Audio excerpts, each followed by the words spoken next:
where we're putting the spotlight on Vincent Price today in honor of the 100th anniversary of his birth, which is this Friday.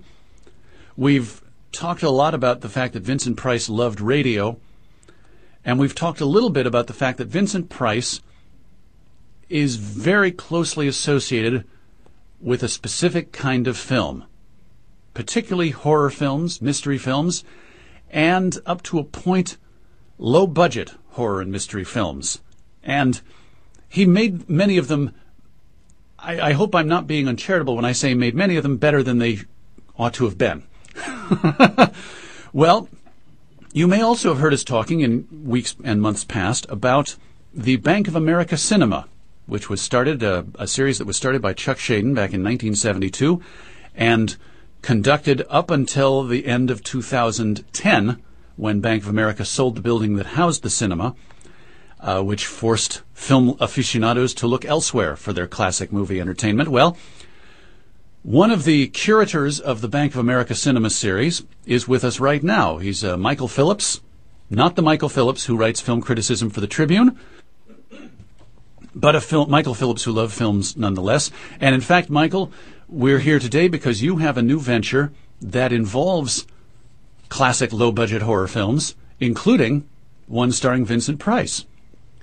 I'm starting a new horror film series called Shock Theater. Right. Sort of an homage to the Universal Television packaging of its horror films for television. And go ahead. Oh, this is sort of the second generation of Shock Theater, and instead of doing Frankenstein and The Mummy, we're doing low-budget horror films from the 50s and 60s. And we're opening the series on June 3rd with The House on Haunted Hill. That's right. In real Emergo. That's right. This is a Vincent Price vehicle from, 59? 1959, yes. It was a William Castle. And the gimmick was that apparently a skeleton would fly over the audience during the film. And we're still working out the technical details of bugs. Looking for a skeleton, looking for some pulleys. Okay. But it's going to happen. Now, William Castle was a notorious showman in that regard. I mean, in fact, and he worked extensively with Vincent Price. I'm thinking of The Tingler, which I believe was a film that you showed at the Bank of America Cinema during your time there. Yes, it was. And do you want to explain what the gimmick of The Tingler was when it was originally released?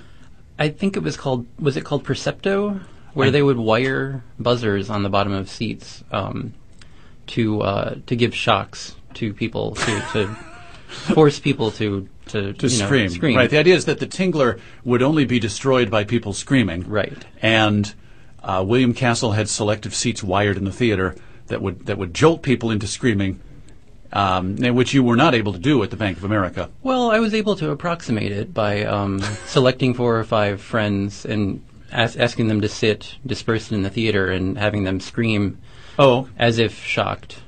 So it wasn't the real thing, but it was as close as I thought perhaps you could get some people to rub their feet on the carpeting and then touch the person next to them. Now, this is at the Wicker Parts Art Center. Yep. Beginning Friday, June 3rd. It's a monthly series? Yes, it's the first Friday of every month at 9 p.m. We're doing a double feature. Right. You're doing, and as we mentioned, the first show is June 3rd. One of the films is Vincent Price's House on Haunted Hill. The other is another film with some radio roots to it. I believe, The Screaming Skull. Oh, I didn't know it had radio roots. The star of that film was a woman named Peggy Weber, a very, very talented radio actress who recorded a conversation with us in January where she talked about that film. And something you may not know, Michael, but I'm happy to share with you now, that when she was originally contacted to star in this film, the director told her that he was trying to do a remake of Rebecca. That's really interesting because the source material actually predates Rebecca by about 30 years. It was a horror novel or a sort of Victorian suspense novel written, I think, around 1902, and it was based on a legend of an African slave who was brought to England, and when he was dying, his last wish was to be buried in his homeland, and they refused. So his skull hung around wherever castle or manor, people are always living in manors over there. Of course, back then they were. And would shriek and sort of haunt people and that was his punishment. And this was another film that benefited from the William Castle touch. Yes, we're hoping to have the actual Screaming Skull at the screening. It's still casting. And I imagine. And you have no the gimmick with the Screaming Skull, as I recall, is that William Castle agreed that anybody who died of fright watching this film, the cost of burial would be covered. Yes, and we're actually going to have an undertaker there to measure people for coffins, okay, just in case. An interesting thing about the Wicker Park Arts Center is that it's a former Lutheran church. It was the St. Paul's Lutheran Church up until about a decade ago. So what better place to die of fright than in a church? Well, of course, your soul is covered, yes, as it I were. believe so. So I want to stress that this sounds like something a little different even than what the excellent work you did at the Bank of America Cinema as a curator. This is a little more than just setting up the film and turning out the lights and hitting the button. Yeah, there's more of an element of showmanship involved. I think these films, they're going to attract film lovers, because the goal of showing these films isn't to laugh at them for their low budgets, although that is definitely going to be an element when in September when we see little animated spaceships and we're supposed to take those as interstellar flights. Of course, there's going to be a chuckle, there. But I want to highlight that these are actually really solid suspense films. They often have beautiful cinematography. They have wonderful people like Vincent Price. Where was I going with that? Well, that this is a little more than, you're trying to perhaps recreate the experience of seeing these films, gimmicks and all. Yeah, and I think that was an indispensable part of watching them when they first came out.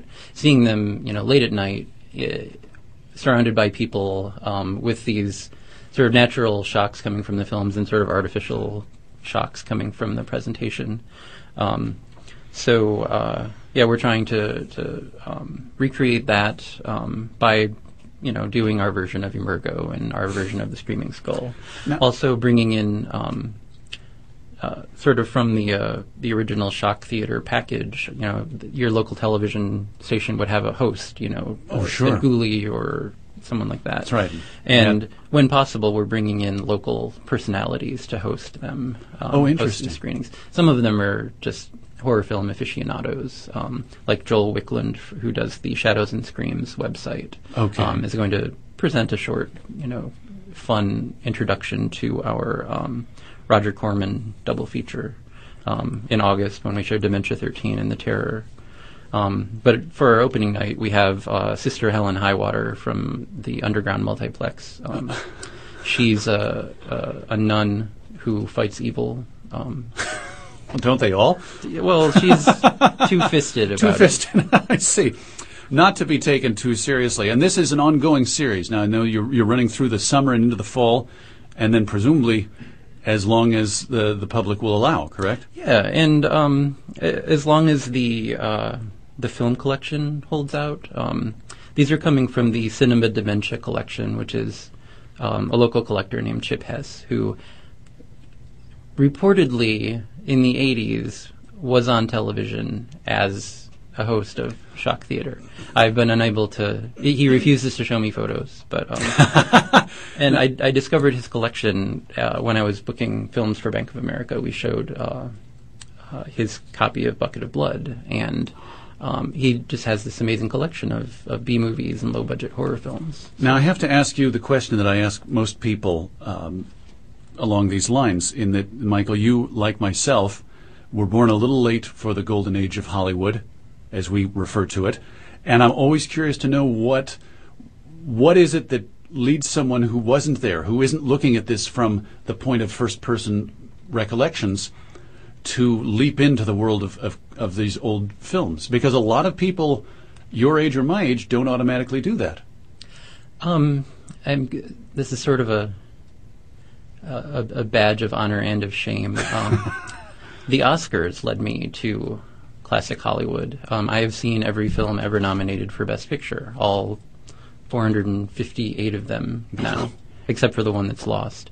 And sort of along the way, you of course, you see the prestige pictures, but you also see sort of the occasional genre picture that they saw fit to bestow a nomination on, or you get an idea of what directors you like. So so that sort of love of essentially it's a love of lists. There was this list of films, and I had to see them all. So it was not necessarily that there was one experience as a child or as a young man that made you think, wow, there's a life of black and white that I have yet to experience, or...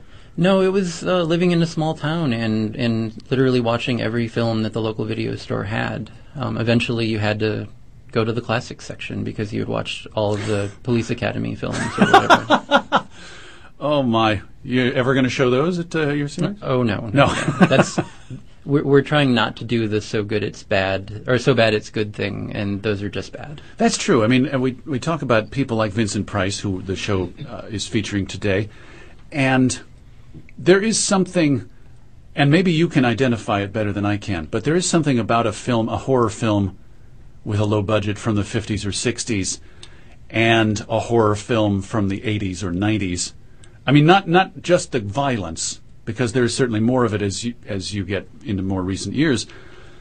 But I think there's almost maybe too much of a postmodern wink in the more modern stuff. Is that a fair appraisal, or am I summarizing correctly? Yeah, I think that's a really great point. I mean, I haven't actually seen all of these movies that I'm showing. That's one of the great things about being a programmer, is you get to program things you want to see and see them on a big screen.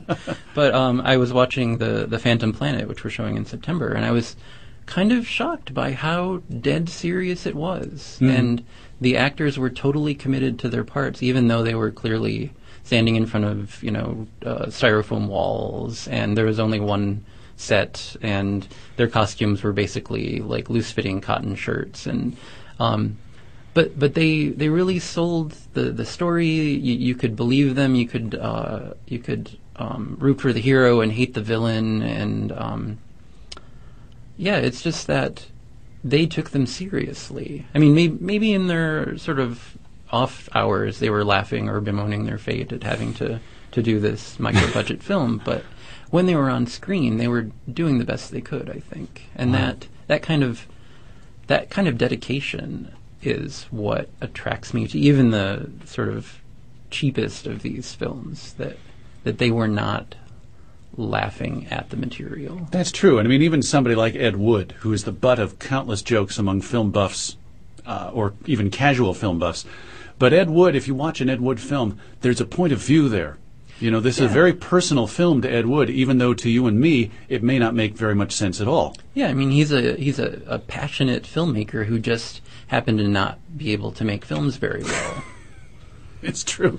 Now, so you were with Bank of America Cinema for how many years as a curator? It started off as a projectionist in 2004, and then by 2006 I was co-programming, and then the last couple of years I was the sole programmer. So you were 4 years there as a programmer, and now you're starting this series. And you're doing other program ventures as well, right? Some film-related and some non-film-related, correct? Well, I do I'm the programmer for the Chicago International Movies and Music Festival, which happens every spring. Our third annual festival was just in March, April 15th. Okay.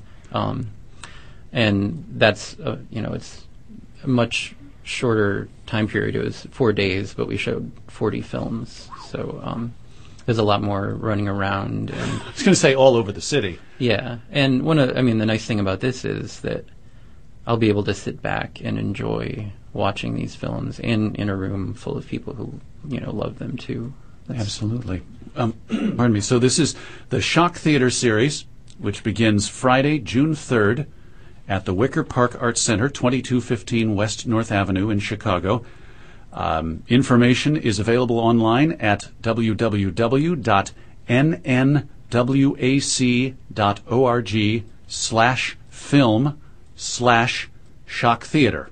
Or if you're on Facebook, it's a lot easier to find. Just search for Shock Theater, and it should pop up. Okay. And, well, although it's appropriate that your URL would have slashes in it. Yes.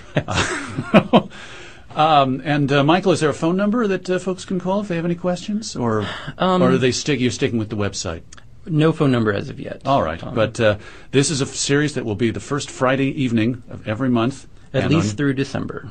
And on June 3rd, at the Wicker Park Arts Center, Vincent Price in The House on Haunted Hill and Peggy Weber in The Screaming Skull. And we are delighted to have the curator of this series with us today, Michael Phillips. Michael, thank you so much for making the trip out here and talking a little bit in honor of Vincent Price. Well, it was an honor to be here. And, of course, I didn't even know it was his 100th birthday when I booked the film, so that was just luck or... That's true. We were cosmic. talking. Yeah, I'm delighted you were free this afternoon because next Saturday we're doing a big band show, and that might seem a little out of place. But Michael, thank you very, very much for joining us today, and we'll hope to see you down the line. All right. Thank you. Thanks. I'm Steve Darnall, and you're listening to Those Were the Days. We're here every Saturday afternoon from 1 to 5, presenting old-time radio on listener-supported public radio, 90.9 FM, WDCB, and WDCB HD1 Glen Ellen, and worldwide on the Internet at WDCB.org.